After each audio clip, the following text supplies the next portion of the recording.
Olá, eu sou o escritor Wisner Fraga. Seja bem-vindo ao canal Acontece nos Livros, a casa da literatura brasileira contemporânea. Dando continuidade a esse projeto de tentar mapear a poesia brasileira contemporânea, hoje nós vamos ter aqui o poeta Mateus Arcaro. Ressaltando que se você tiver interesse, se você é poeta e tem interesse em participar deste quadro, entre em contato comigo. Mateus Arcaro é mestre em filosofia pela Unicamp, é também professor, artista plástico, palestrante e escritor.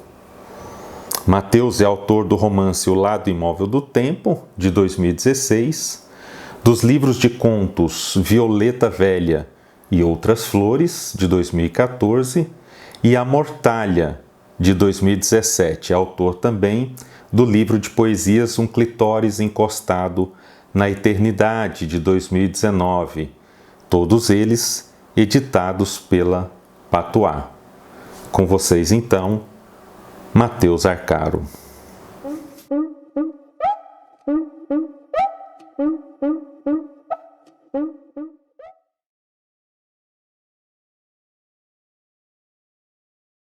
Olá a todos, olá a todas. Meu nome é Mateus Arcaro, eu sou professor de filosofia, de sociologia, de história da arte, sou artista plástico e também escritor, atualmente com 5 livros publicados, 2 de contos, um romance, um de poesia e um livro que foi a dissertação do meu mestrado e que foi adaptado, né, foi transformado em um livro sobre a linguagem em Nietzsche.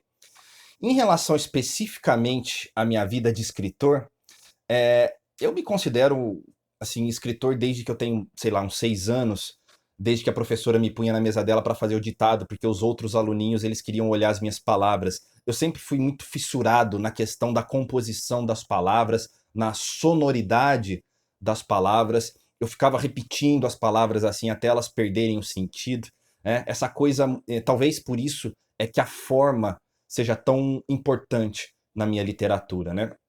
Aliás, a gente já pode ir fazendo esses saltos, né?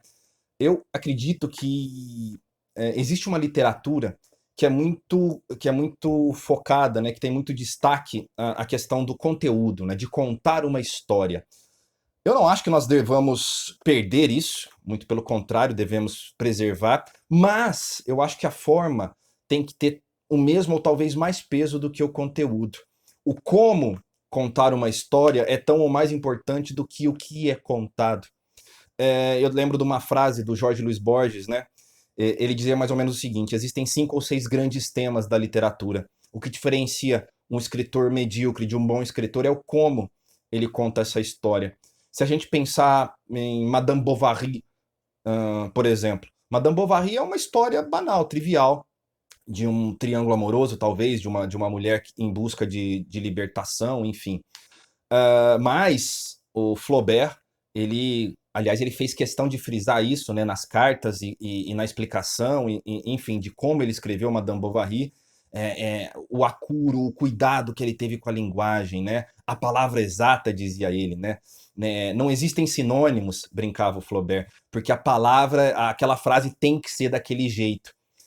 E um outro exemplo que me vem à mente, um escritor brasileiro, o Machado de Assis, um Dom Casmurro também é uma história, digamos, trivial, banal, de um triângulo amoroso também, de uma traição ou não, né, que isso, aliás, é o menos importante, mas o modo como Machado constrói a sua história, o modo como ele utiliza a linguagem, faz com que esse livro seja, de fato, genial. As figuras de linguagem, as digressões temporais, as ironias finíssimas, né? Falei das figuras de linguagem, o modo como ele vai desenrolando o enredo, não é, sem, digamos, subestimar a inteligência do leitor, faz com que esse livro de fato seja um marco na literatura brasileira.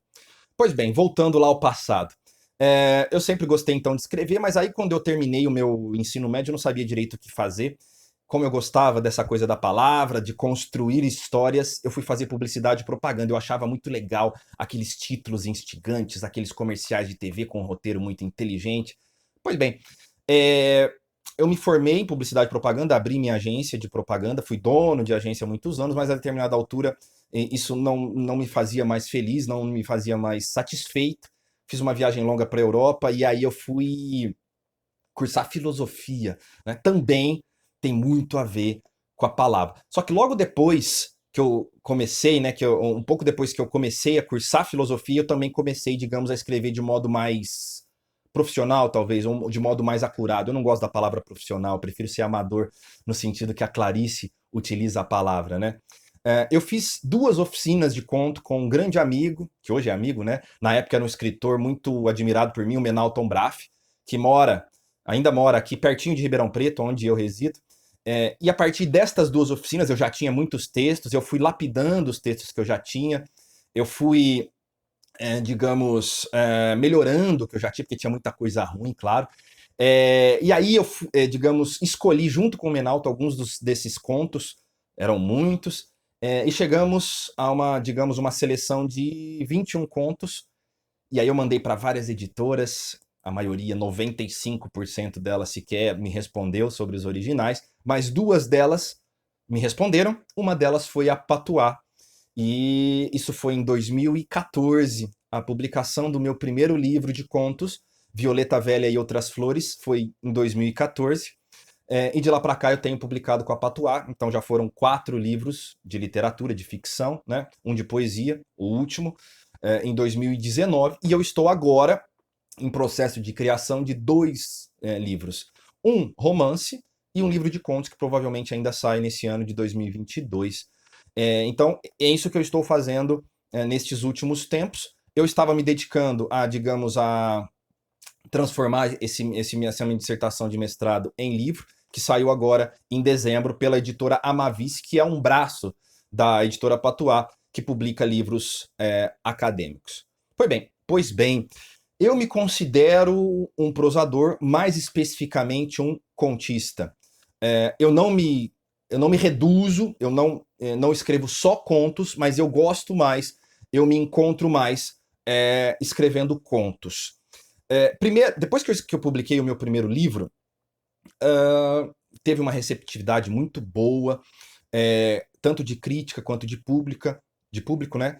Para uma editora, digamos, pequena para média de São Paulo, publicar um autor estreante, vender mais de 1000 exemplares é uma coisa muito, assim, louvável, né?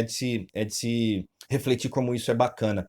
E aí eu quis dar um salto, digamos assim, eu quis dar escrever algo de mais fôlego, e aí eu publiquei meu romance, O Lado Imóvel do Tempo, em 2016. Depois, em 2017, eu publiquei o Amortalha, que também é de contos, e aí em 2019 eu publiquei Um Clitóris Encostado na Eternidade, que é uma coletânea de poesias. Em relação às minhas influências, vamos chamar assim, eu tenho 4 grandes nomes da literatura brasileira que me influenciaram bastante, que são o Machado de Assis, que eu já citei aqui. Eu costumo brincar que o Machado de Assis inventou o Brasil urbano, né? Ele inventou uma linguagem, o brasileiro, que nós não falamos português, nós falamos brasileiro, que é muito diferente do português de Portugal.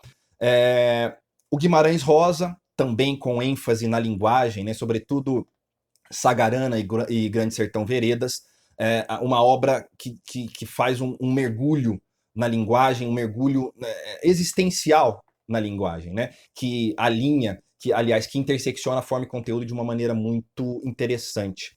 O Graciliano Ramos, sobretudo 3 obras, Vidas Secas, Angústia e São Bernardo, que são obras que têm uma linguagem mais seca, mas propositalmente, né, que fala da secura do Nordeste, da questão da imigração, da questão dos retirantes, e principalmente a Clarice Lispector. Quando eu li Clarice Lispector pela primeira vez, eu tomei assim um susto gigantesco.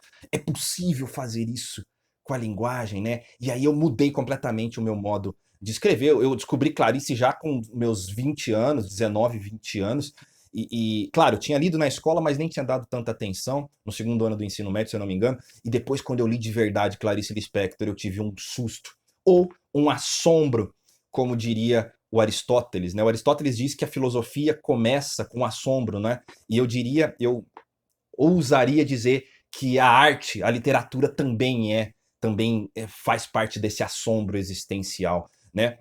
A literatura, na minha modesta opinião, é um modo mais visceral da gente mergulhar na condição humana. A arte é mais verdadeira que a ciência e que a filosofia, justamente porque ela não se pretende verdadeira, né? A arte, ela mergulha na condição humana, ela mergulha nas coisas do mundo, sem a pretensão da verdade, sem a pretensão de um objetivo final, como que era a ciência, por exemplo. E justamente por isso, talvez ela chegue mais nas frestas das coisas, ela chegue mais ela apalpa mais as intimidades do mundo.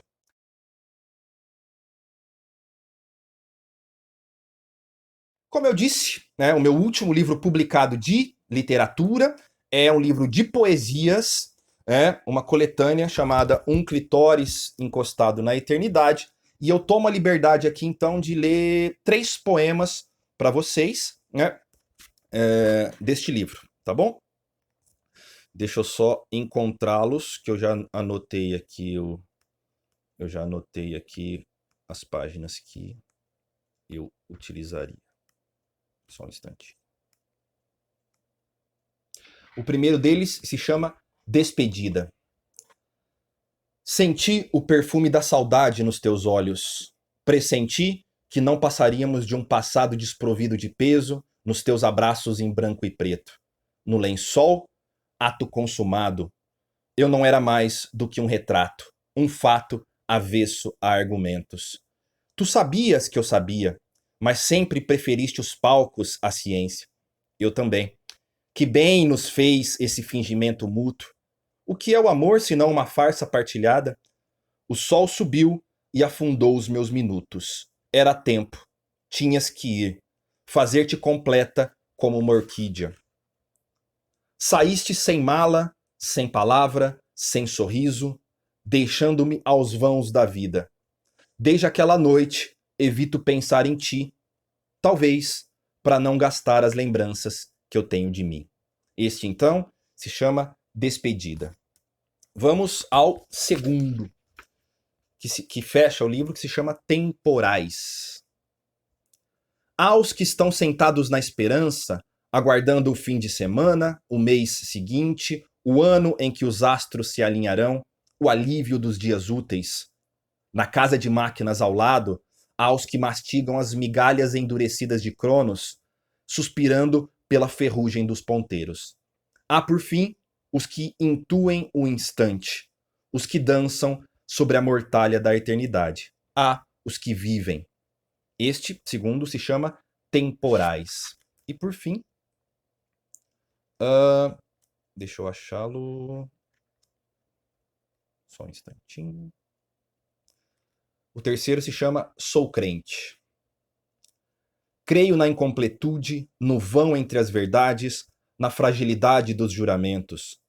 Creio que lembrança e imaginação trocam fluidos corporais. Creio no sistema solar que existe em cada carícia, em corpos nus, suados, em transfusão de potências. Creio que os milagres moram na umidade das virilhas. Creio na lágrima do mendigo e no sonho erótico da freira, na santidade da puta e nas memórias de Brás Cubas. Creio em Deus como creio no curupira que nasce na boca de uma velha bordadeira. Creio nas palavras sujas como alvejantes do mundo. Este terceiro se chama, então, Sou Crente. Todos eles estão em Um Clitóris Encostado na Eternidade, editora Patuá, 2019. Espero que esta pequena apresentação, a minha arte, a minha trajetória, sejam úteis, sejam de bom grado, e estou aqui para qualquer compartilhamento, qualquer troca a respeito de arte, de literatura, de filosofia e da vida. Um grande beijo, um grande abraço e até a próxima.